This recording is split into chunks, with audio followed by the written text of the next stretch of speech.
I'm going to begin, as is becoming traditional, or at least I've done it for 2 or 3 days running now, with a joke that you have sent in at the top of a topic, which is much funnier than anything I can come up with. Alan Jones has already used WhatsApp to send this message to the studio. Umbongo, they drink it in Rwanda, apparently, which is a reference to an extraordinary act of incompetence by the policing and former immigration minister, Chris Philp, on Question Time last night, which I think you really need to hear in its entirety. It would be literally impossible to defend this in any way or to question the sheer scale of the humiliation Chris Philp heaps upon himself here. You might as well just tattoo client journalist across your forehead if you're going to pretend that this is anything other than deeply, deeply shameful. Chris, I come from a neighbouring country called Congo, if you know geographically that it's located right next door to Rwanda. And right now in Goma there's a genocide going on, and there's such a big conflict going on with people from Rwanda. So had my family members come from Goma on a crossing right now, would they then be sent back to the country that they're supposedly warring, Rwanda? Does that make any sense to you? No, I think there's an exclusion on people from Rwanda being sent to Rwanda. They're not from Rwanda, they're from Congo. They're from Congo. They're from Congo. They're supposedly warring these people from Rwanda. Are they then going to be sent to Rwanda if they came here on a crossing? From Congo? Yeah. Would people be sent from... Well, I mean, Rwanda is a different country of Congo, isn't it? It's a different country. Yes. It is. Yes. He's saying if they come from a war zone in Congo, would they then be sent to Rwanda? That's the point he's making. So there is a clause in the legislation that says if somebody would suffer, I think the phrase is serious and irreversible harm by being sent somewhere, they wouldn't be sent. So there is that safety mechanism built into the legislation.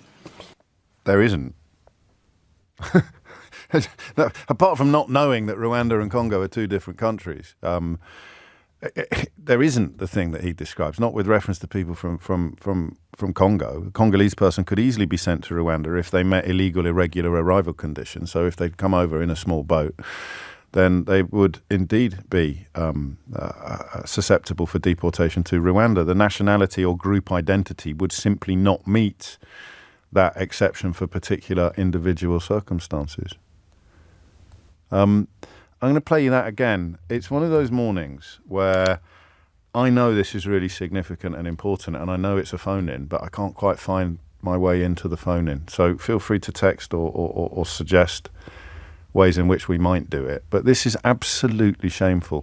It's not just some random who's popped up on Question Time. It's not some Herbert from a think tank who seem to have season tickets for BBC discussion programmes, despite nobody knowing who pays their wages. It's not some headbanging columnist from the Daily Telegraph, which reminds me today's unhinged headline actually comes from the Daily Mail. I thought we'd mix it up a little. It's not a classic, I've got to be honest with you, but I thought we'd try and keep the flag flying for the unhinged headline.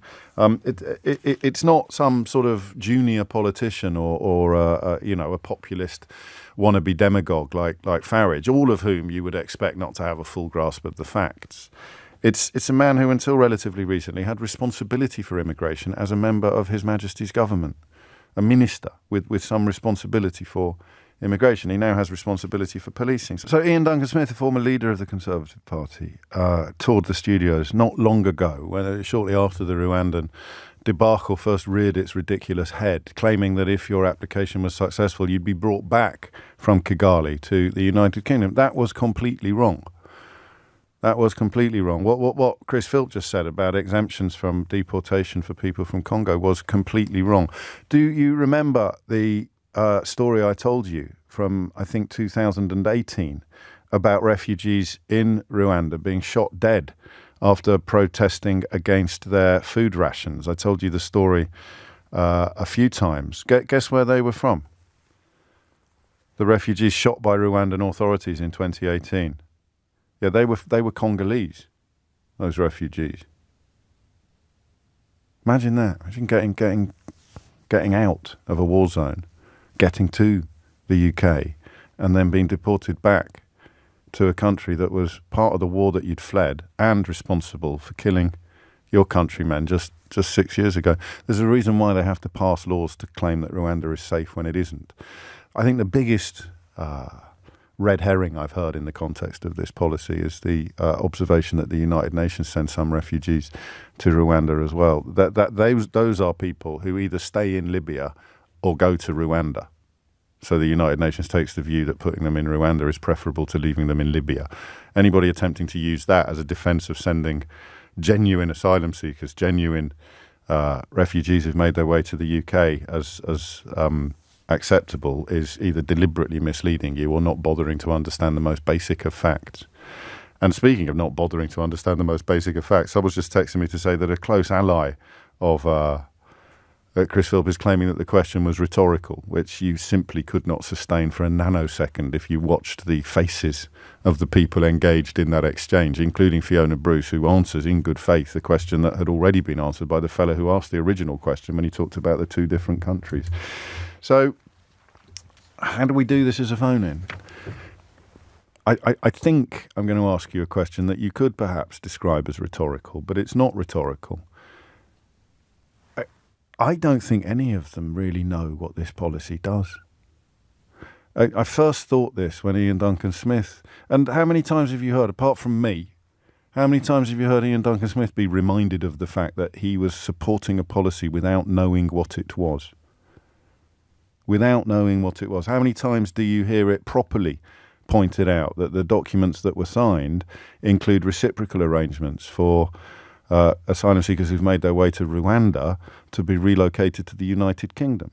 Now, it does get mentioned occasionally, but I don't know. Let's find out, and if it doesn't work, I'll find another way into it. And maybe you've got more evidence than I've managed to muster up at the moment, but they don't actually know what the policy is. And I don't think it matters in the minds of people that support it or in the minds of the people that are promoting it. I honestly think that Johnson set the bar so low, let's just announce something that makes it feel like we're being horrible to refugees. And everyone else is just joining in. I don't think they know what the policy is. 0345 6060 973 is the number that you need to tell me whether or not you do. So that there are two questions here. Do you think they know what the policy is? Genuinely, do you think they know what the policy is? And then the second question is, and in a way this is what my whole new book is about, but I'd rather hear your answers to this question today. How can somebody so obviously, I mean, you remember when Laura Trott didn't know what GDP was or didn't know what... do you know what I'm fighting? I'm fighting the urge to say, why aren't we more shocked by this than we should be? So I'm not going to resist that question. Why are we not more shocked by this than we should be? Maybe you are shocked by it. But how on earth can you have an immigration minister, a former immigration minister, a recent immigration minister, sitting on the BBC's flagship political discussion programme, Question Time, revealing levels of ignorance that stretch your credulity, levels of ignorance and incompetence that would make you question whether or not he would be permitted to run a bath, and yet his position will be completely untouched. Just as Laura Trott, the Chief Secretary to the Treasury, went on the PM programme with Evan Davis and revealed that she didn't understand the figures that were actually in front of her. She didn't understand the relationship between GDP and growth, between GDP and debt. It was possible, listening to that interview, that she didn't even understand what percentages were.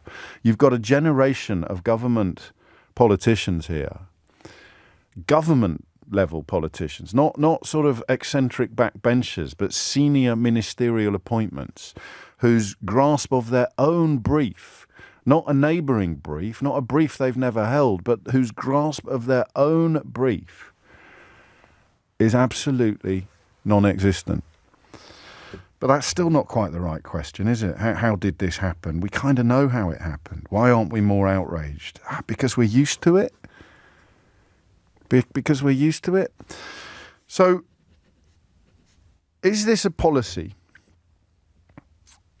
Is this a policy that has absolutely nothing to do with reality? Is it one of the first policies we've seen as a population that has absolutely nothing to do with reality? I could even ask whether it's Brexit 2.0. It's got absolutely nothing to do with what might actually be delivered, what might actually be feasible, what might actually be possible, and everything to do with the feelings, the emotions that it is designed to conjure up in the hearts and minds of a notional supporter. Because if I was a supporter of this policy at any point in the last 2 years, I wouldn't be a supporter of it now. Because they clearly don't know what they're... With Brexit, it didn't matter. Because Brexit was all about getting it over the line, getting it done, getting it oven ready. And then when it turned out to be absolutely ridiculous, most of the people responsible had either developed collective amnesia or disappeared over the horizon. This one is just such a weird piece of legislation. And the weirdest element of it seems to me to be that the people who are promoting it, supporting it and steering it through Parliament don't seem to understand what it actually is, what it does, what it's designed to achieve.